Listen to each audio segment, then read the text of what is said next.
Morning, everybody. Welcome back to the Opportunistic Trader. It's just after 10 a.m. on November 29th, and now we're joined by Tony Greer of TG Macro. Tony's joining us regularly talking about equity markets, equity themes, and macro ideas. How's it going this morning, Tony? Going really good, Mike. Trying to figure the world out like everyone else, right? Exactly. So I guess that's the key, trying to figure out what's going on. Is let's try to dissect things a little bit. What do you think of yesterday's FOMC? Powell comes out, speaks. And what do you think of what his comments were and what that means? I think he's trying to shift the focus, sort of. I think he's sort of getting in line with the global story that all of a sudden there's a little bit of an economic pullback in the global growth story. We've had our inflation expectations dramatically adjusted lower um, by this oil move. And it seems like Powell just sort of made some sort of conciliatory comment that sort of puts the ball back in Trump's court a little bit. I think that's what he was trying to accomplish by saying that we're a little bit closer to the neutral rate than the market was um, predicting before that. But it's really troubling to me, to be honest with you. Well, not troubling, but it makes it very hard to stay with your view. I'm in the mindset that the equity market still has room to pull back. That's based on the effect that the trade wars are having on the global markets. It's based on the fact that we are having this slight pullback in global growth, and based on the fact that the FANG stocks have demonstrated the ability to go down after putting in potentially generational tops.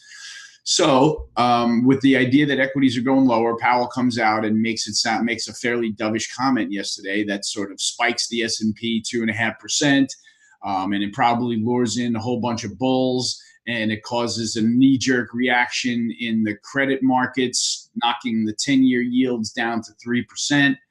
And I think it's garbage. Quite honest with you, to be quite honest with you, I don't think that Powell is going to all of a sudden change his stance on rising rates in the economy. I think he's probably just taking this particular time in between what is more than likely a certain December rate cut, and sort of where we are now heading into the G20 this weekend, to sort of put some more pressure on the president.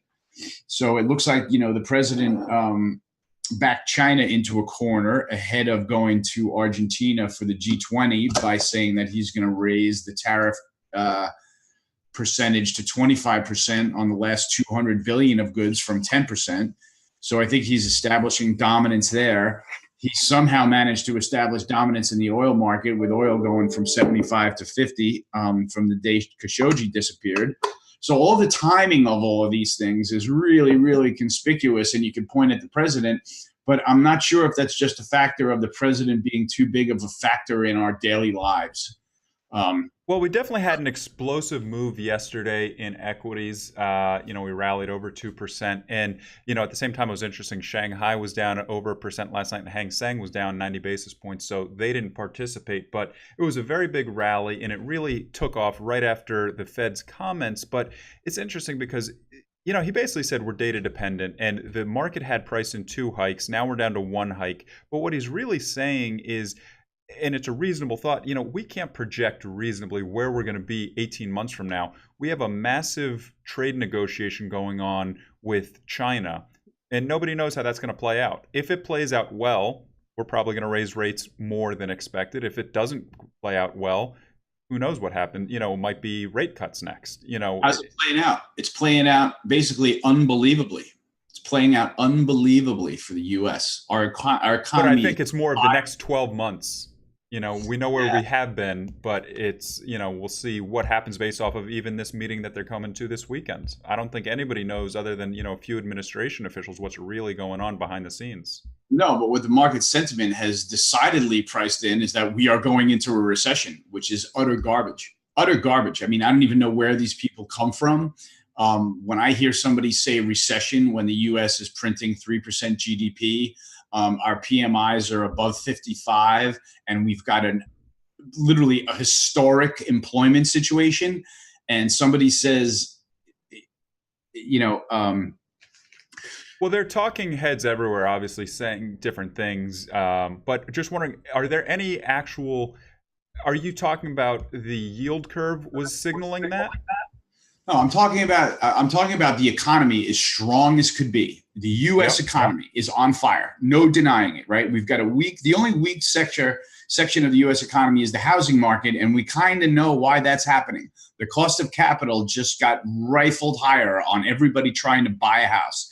So it makes total sense that the housing market is weak. The rest of the market, the rest of our economy is booming strong. So I just don't even understand it when people talk about the fact that we have to lay off the rate hikes or that we're talking about a recession. I mean, we haven't even gotten to find the highs in consumer confidence yet since the election.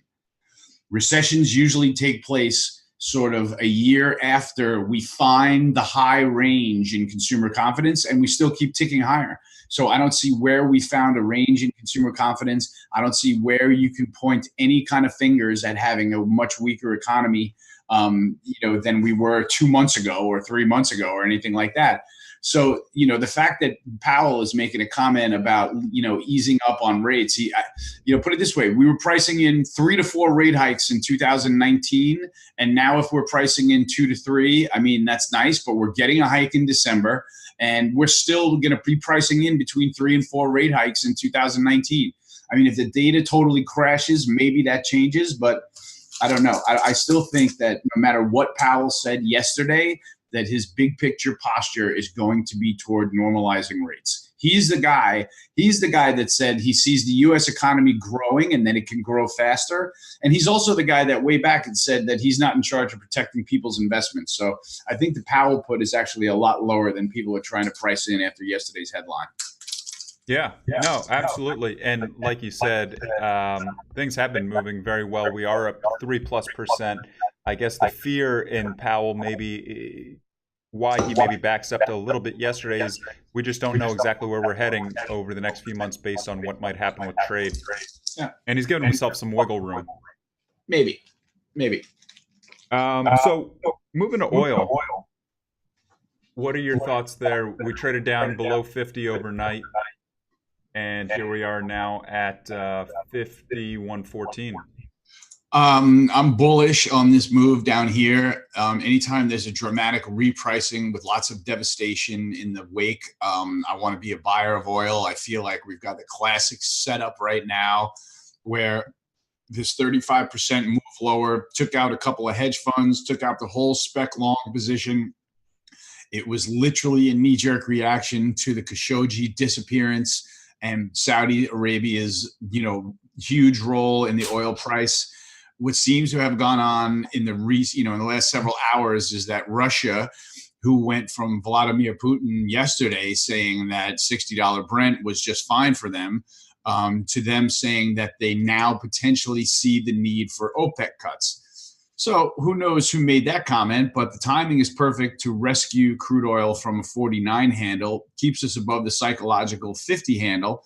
And if you've been watching the spreads for the whole, past month, in the month of November, crude oil has fallen from 65 to 50, and mostly the entire curve has remained stable. Now, it did move from steep backwardation to a more contango situation in most of the curve, but it hasn't moved since the price came down from 60 to 50. So beneath the hood, the market structure is holding in there. China's still importing like mad. They're just getting more from Russia and less from the U.S. U.S. is still pumping like mad, but the export demand is still there.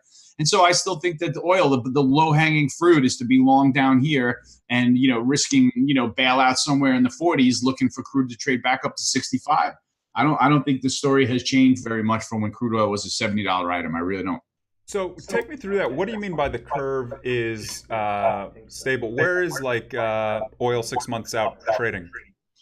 Well, it's more important to look at sort of, if you want to look at the calendar year of January in the crude oil curve, if you want to look at sort of January 2019 against December 2019, you will see that the the January-December spread fell from a $3 backwardated, where the near contract January was over the December contract, right? That's a $3 spread, to now it is traded off to, in the month of November, to a $2 or between a $1 and $2 contango spread, where December is a higher price over January. But the tell within that move to me is that that spread bottomed out at like $2 contango in the beginning of November when oil was $60. Now oil's $50, and the spread is still only $1.50, $2. So that spread really hasn't moved despite another 15-20% dip in crude oil. So that's significant to me in saying that structure is holding in there, and that definitely has to do with the underlying physical demand and the export demand. So while these spreads hold in, while crude oil holds above the psychological $50 level, and while Russia is willing to discuss cuts alongside OPEC, I'm going to play oil from the long to obnoxiously long level from down here. All right, so you like oil. Are there some specific? Long. How would you play that? Just simply in the futures market, or are there individual names that you like? Yeah, I prefer to be long the futures just because I like the price discovery, the cleanness of the transparency of the contract. So I prefer to trade January futures, but you can also trade USO. You know, I put a trade idea up on Real Vision the other day that got fairly well received, which says buy USO between 10.5, 11 and stop out below 980. That seems like good risk reward if you're looking for a move back up to 1375. Nice. I'm pulling that chart up right now for everybody to see. Sure. Any individual names, though, that you think, where are they in this cycle? We've had a significant drop in oil and oil products, but more on the front month. So have some of the individual equities, do you think, been beaten down too far or not enough? Well, the song remains the same in energy equities. The only thing they do on the lows is dry heave, right? When I look at if you look at the XLE versus crude oil only, right, and you look and you see the fact that basically, the XLE is a $70 item, whether crude oil is $50, crude oil rallies to $75, and the XLE is still a $70 item. So anywhere in this range here, it seems like you can trade the low to high end of the XLE range from 65 to 80 with ease, which is what I've been doing all year.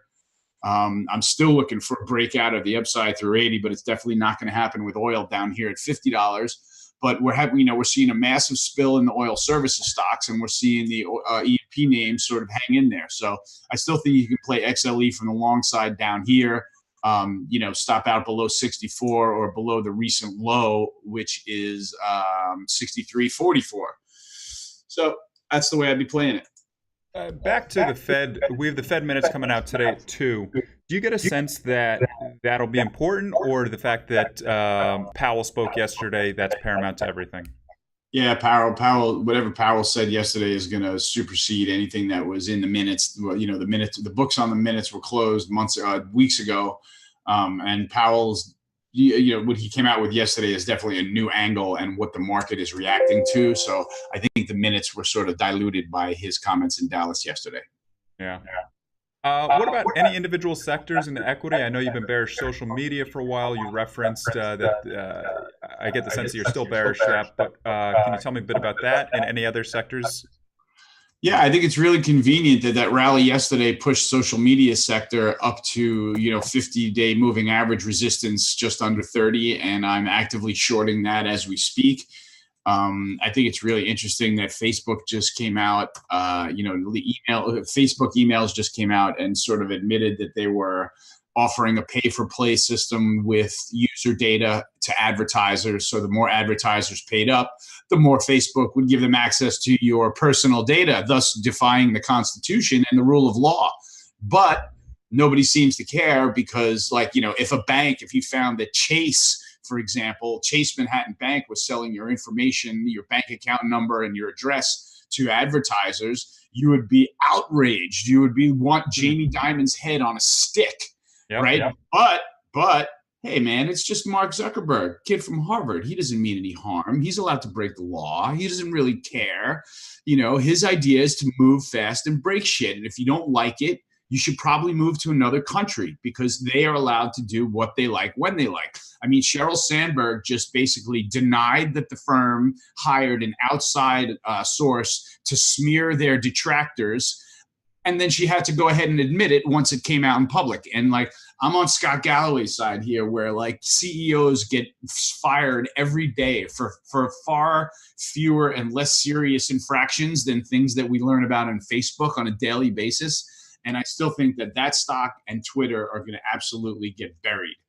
Facebook for the reasons I suggested, Twitter because it has become a platform that you are allowed to participate in as long as you have the same political view as Jack Dorsey. And if you don't, then you don't get to participate.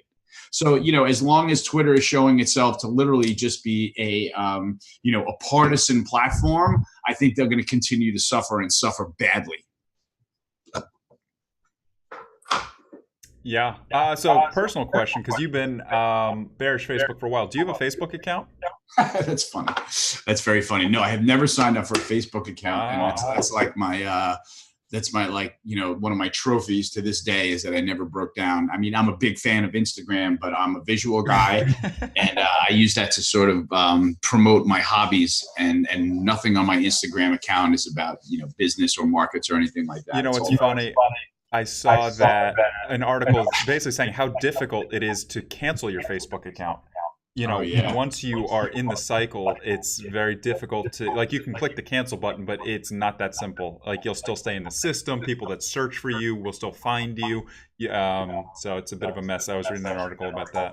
Oh, I would imagine that they make it hard because, if they can just have their users just sort of not come back, and then they don't have to log them in as people that left the platform, right? So obviously it's like, it's like a Pandora's box that once you are on the platform that they don't let you out. So that makes perfect sense to me. I mean, nothing that they do is ethical. Why would you think that they would let you off the platform and allow them to register a -1 user note, right?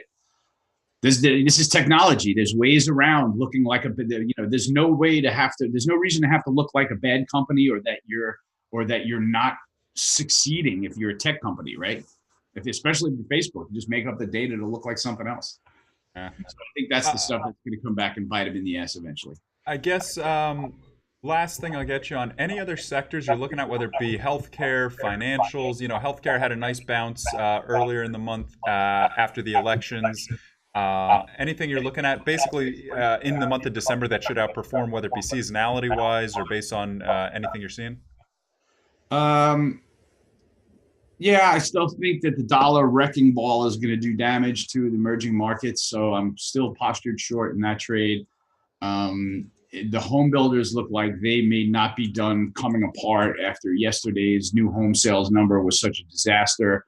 It could be that maybe that's the last, sort of by the fact event.